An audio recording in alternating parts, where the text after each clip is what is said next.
반갑습니다. 경매 채널 김동현입니다. 이번 시간은 인도 명령 신청 대상자에 대해서 공부하도록 하겠습니다. 그냥 아무나 인도 명령 신청을 할 수 있고 아무에게나 할 수 있는 것이 아닙니다. 내가 원룸 건물을 사가지고 세입자들을 쭉 넣었는데 월세를 안 주는 세입자가 있을 수 있습니다. 그럼 이제 월세를 안 주고 하니까 계약 해지 통보하고 그 통보에 따른 이제 명도를 해야 되는데 그냥 인도 명령 신청해서 내보낼 수 있느냐? 그것이 아닙니다. 인도 명령 신청은 경매로 낙찰받은 낙찰자만 할 수가 있습니다. 자, 그래서 누구에게 할 수 있는 것인지 그 부분에 대해서 오늘 공부하도록 하겠습니다. 자, 인도 명령 신청자. 인도 명령 신청자가 될 수 있는 건 크게 뭐 이렇게 두 가지 정도 볼 수 있습니다. 이 세 번째는 그냥 두 번째 한 부분으로 제가 설명을 드리겠습니다. 자, 첫 번째는 개인 낙찰자입니다. 우리 개인 자연인 사람. 자, 붉은색으로 할게요. 그냥 자연인. 우리 일반 사람, 자, 낙찰받은 사람, 그 낙찰자는 누굽니까? 최고가로 매수 신청을 해서 매각 허가 결정을 받은 사람입니다. 자, 이 낙찰자는 인도 명령 신청을 할 수가 있습니다. 당연한 거죠. 우리가 경매 공부를 하면서 낙찰받았을 때 그 점유권을 가져오기 위해서 많은 고민을 하고 낙찰가 계산할 때 그 점유권 회복, 점유권 탈환을 위한 여러 가지 어려움, 그것을 금전적으로 환산해서 낙찰가에도 반영을 합니다. 그러한 여러 가지 공부를 하고 고민을 하고 계산을 하고 분석을 하는 낙찰자가 되기 위해서 하고 있는 것입니다. 낙찰자가 되면 명도를 해야 되고 낙찰자에게 주는 특권이죠. 인도 명령 신청을 해서 빨리 명도를 할 수 있도록 법원이 혜택을 줍니다. 자, 그래서 낙찰자는 신청을 할 수 있습니다. 그리고 자, 낙찰자로부터 상속받은 자입니다. 아, 죄송합니다. 아까 1번하고 3번 크게 두 가지죠. 네, 제가 아까 잘못 설명했네요. 자, 이건 낙찰자로부터 상속받은 자. 이건 자연인이기 때문에 죽을 수가 있습니다. 사람이 죽으면 그 가지고 있던 재산은 상속이 됩니다. 낙찰을 받고 명도를 하기 전에, 즉 6개월이 넘기 전에 사람이 죽을 수도 있습니다. 죽으면 그 낙찰받은 물건을 상속을 받는 거죠. 상속받는 사람이 있을 겁니다. 그 상속받는 사람은 인도명령 신청을 할 수가 있습니다. 아주 합리적이죠. 네. 이 인도명령 신청할 수 있는 권리가 약간 일신 전속권과 비슷한 권리라고 봅니다. 그 낙찰받은 너한테만 주는 권리. 그런데 그 너가 사망을 하면 그로부터 상속받은 사람에게도 그 인도명령 신청의 권리를 줍니다. 그런데 매매나 증여, 살아있는데 그냥 낙찰받고 나서 명도 안 하고 팔 수 있습니다. 그렇지 않습니까? 그렇게 매매를 한 경우는 안 된다는 거죠. 왜? A라는 사람이 낙찰을 받아서 B라는 사람한테 팔았을 때 낙찰자는 A입니다. 이 낙찰자한테만 그 신청할 수 있는 권리를 준다는 거죠. B는 안 되는 겁니다. 즉 매매나 증여 안 됩니다. 그런데 상속은 된다. 즉 이 사람이 죽고 이 사람의 자식한테 상속이 됐을 때 이 상속자는 인도명령 신청이 가능하다.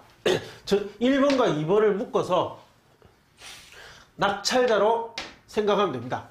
우리 자연인 낙찰자, 그 상속인. 그렇게 인도명령 신청을 할 수 있습니다. 언제까지? 낙찰받고 잔금을 내고 6개월 이내. 자, 세 번째입니다. 낙찰 법인의 합병회에 승계한 법인. 자, 우리 낙찰받을 수 있는 건 자연인과 법인이 있습니다. 법인과 자연인. 좀 전에 설명드렸지만, 자, 낙찰받은 자연인과 그 상속자, 자, 이렇게 가능하죠. 그 낙찰자 안에는, 이 낙찰자 안에는 법인도 포함이 되는 것입니다. 법인. 법인. 이 법인은 사망하지 않죠. 네. 그냥 청산해서 없앨 수는 있지만 사람처럼 사망하진 않습니다. 즉, 낙찰자도, 법인도 낙찰자가 됩니다. 이 법인이 그런데 합병할 수가 있습니다. 즉, 설명드리면,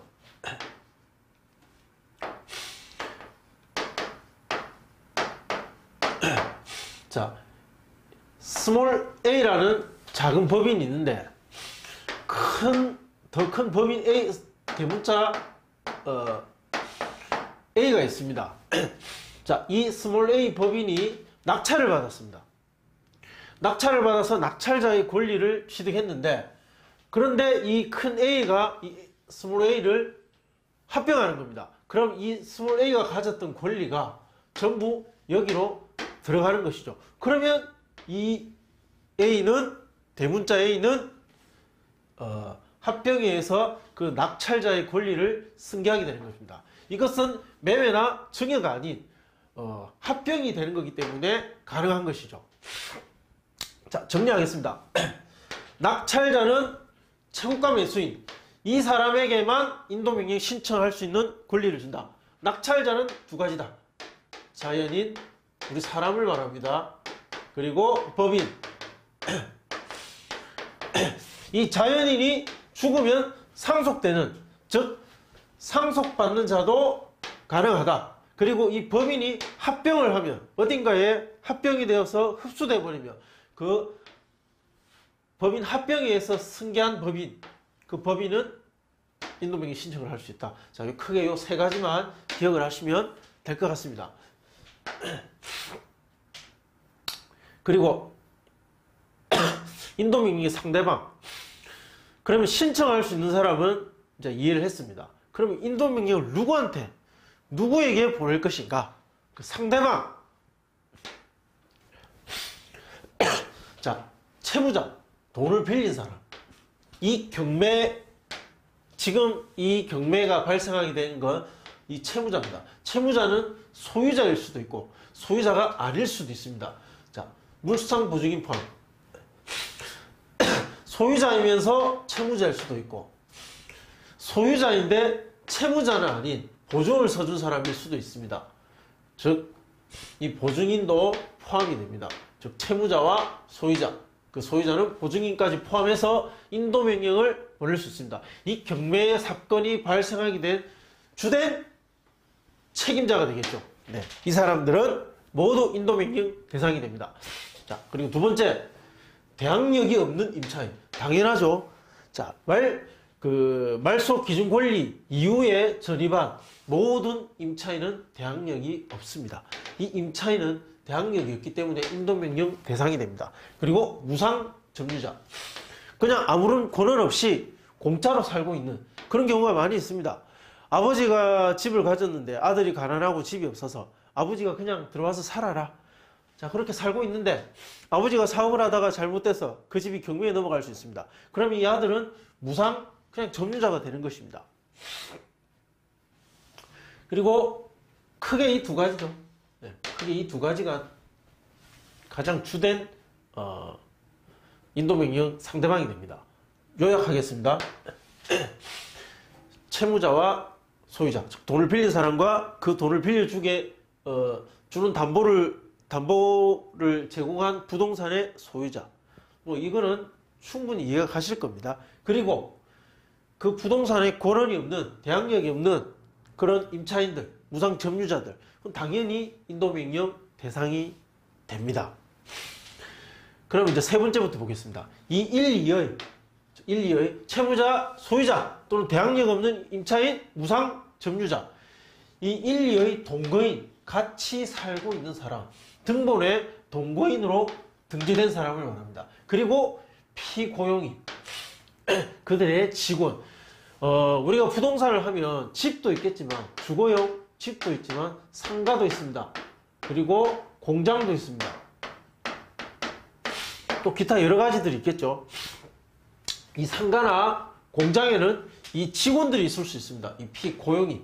당연히 사장의 직원들이 월급을 받으면서 여기서 일을 하고 있기 때문에 인도명령 대상이 되겠죠. 아주 당연한 이야기입니다. 가족과 사는 동거인, 그리고 피고용인, 그리고 네 번째 1, 2의 근친장, 특수관계인을 말합니다. 뭐 부부라든지 뭐 친척이라든지. 그러나 여기서는 굉장히 조심해야 됩니다. 근친자라고 하여 모두 무상점유자가 되는 것은 아닙니다. 사촌끼리인데 임대차 계약을 하고 임차인으로 들어갈 수도 있습니다. 즉 이 근친자는 무상점유자에 해당해야 되는 것입니다. 이 특수관계인도 마찬가지입니다. 무상점유자에 해당해야 됩니다. 그리고 대항력은 임차인에도 해당해야 됩니다. 사실은 큰 의미가 없을 수도 있습니다. 네, 큰 의미. 실제로 실무상 경매를 낙찰받고 명도를 할 때는 거의 이 두 가지가 대부분입니다. 그리고 뭐 이 정도는 포함될 수도 있겠죠. 왜냐하면 가족들이 있으니까. 그리고 5번. 자, 1, 2와 공모하여. 자, 이 주된 점유자들과 공모하여 인도를 방해할 목적으로 점유한 자. 자주 만나게 되는 일은 아닌데, 흔한 경우는 아닌데, 명도를 방해할 목적으로 그 채무자나 소유자의 부탁을 받고 고의로 점유하면서 명도를 방해하는 경우가 있을 수 있습니다. 자, 그런 경우에 그 사람들도 당연히 인도명의 신청을 해줘야 되겠죠. 법원의 입장에서 봤을 때는 그냥 이렇게 표현하면 뭐 충분할 것 같지만, 실무적으로는 이 사람들이 인도를 즉 방해하고 있다는 것을 입증해야만 되는 것입니다. 방해할 목적으로 점유하고 있다는 입증을 해야 되기 때문에 사실 이거 쉽지가 않습니다. 그냥 표면적으로 봤을 때는 방해할 목적으로 점유를 한 건지, 그냥 매각 물권 명세서 또는 현황조사서에 나타나지 않은 제3의 점유자인지 법원은 알 수 없습니다. 이 방해하고 있다는 것을 입증해야 되기 때문에 이게 쉽지 않은 거죠. 사실은 이 세 가지가 거의 실무상 만날 수 있는 대부분입니다. 이렇게 요걸 기억하시면 됩니다. 채무자, 소유자, 그리고 대항력이 없거나 무상으로 점유하고 있는 사람, 그리고 그들의 동거인이나 피고용인. 이것을 집중해서 봐주시고, 그리고 경우에 따라 이런 일들이 있을 수 있다는 것은 알고 계시면 됩니다.